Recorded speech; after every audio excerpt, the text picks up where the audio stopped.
好多人問我咧咩叫銀主盤啊？咁其實咧銀主盤呢一個 term 咧，好多人香港人用嘅，但係嚟到 Vancouver 咧，原來好多中國人都唔知咩叫銀主盤嘅喎。咁銀主盤咧就係我哋英文所講嘅foreclosure 啦，或者係 court ordered sale。咁 Maureen 聽朝早咧就要去法庭啦，就係要出席一個 court 嘅 hearing， 一個聆訊啊。咁就係為一個客人咧，就係買一個 Vancouver East 嘅 lot 啊。咁佢哋睇中呢一間屋咧，就係一個銀主盤啦。咁其實 Maureen 都想同大家分享下咧，銀主盤咧係咪真係會比市場嘅屋係平啲咧？其實咧要好講個官嘅，如果個 judge 嗰日咧係即係覺得嗰個業主咧係孤兒寡婦啊，或者係一啲單親媽媽啊，或者係傷殘啊、老人啊嗰啲類似咁樣嘅啦咁咧法庭咧都未必一定咧係會即係好平，讓你哋可以買到依間屋嘅因為有陣時咧佢都會睇咧有需要嘅人咧，佢哋係會盡量幫嘅咁所以 Maureen 喺市場上邊咧係嘅，通常銀主盤都可能會平少少啦但係喺 Vancouver 咧係唔平得多嘅，甚至乎你會好多時見到咧都係同市價係一樣，甚至乎我見過係高嘅市價賣出嘅。咁好視乎咧就係當其時嗰個市場環境啦如果市場係好好嘅、好火熱嘅，咁好多時你都會見到，就算銀主盤咧都係貴過即係比你心目中嘅價錢咧都係高嘅咁或者咧就係有陣時甚至乎真係高過市價咯但係而家因為個市場都係麻麻地啦，比較係 soft market 啦咁所以咧間唔中你都會揾到一啲我哋所謂嘅筍盤啦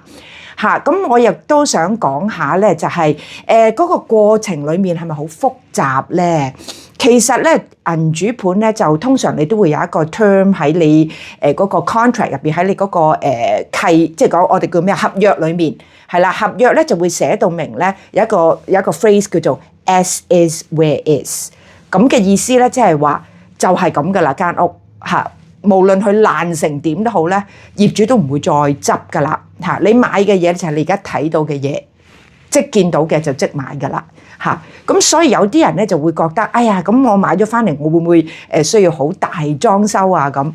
呢一個係有風險嘅。咁當你如果係見到一間哇好想買嘅銀主盤，其實你真係需要咧揾你嘅經紀咧係真係 dig down啊，係即係哇抄晒所有嘅嘢，究竟呢個盤係咪值得買咧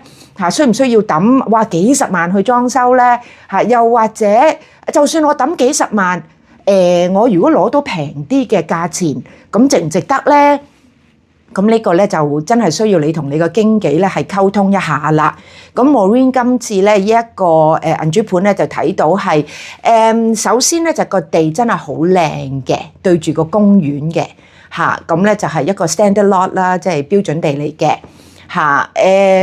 間屋咧係舊啲嘅。但裡面咧所有嘢咧都係即係可以繼續住先嘅，暫時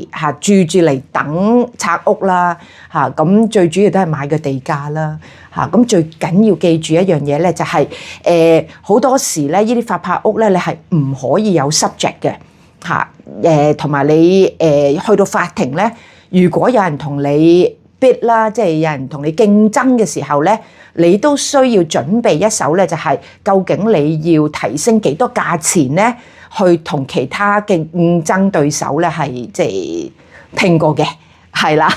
咁所以 Maureen 今日咧就專登咧 book 咗間酒店，咁今晚咧就要好好嘅休息啦。咁希望聽日咧可以就咁行過法庭咧，就唔需要塞車，等我可以咧就真係好專注咁樣去為我嘅客人咧係上庭咧做到最好嘅。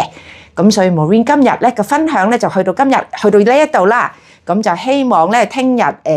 去到法庭咧 Maureen 會買到呢一個地，同埋用一個好嘅價錢咧係幫客人咧係買到嘅。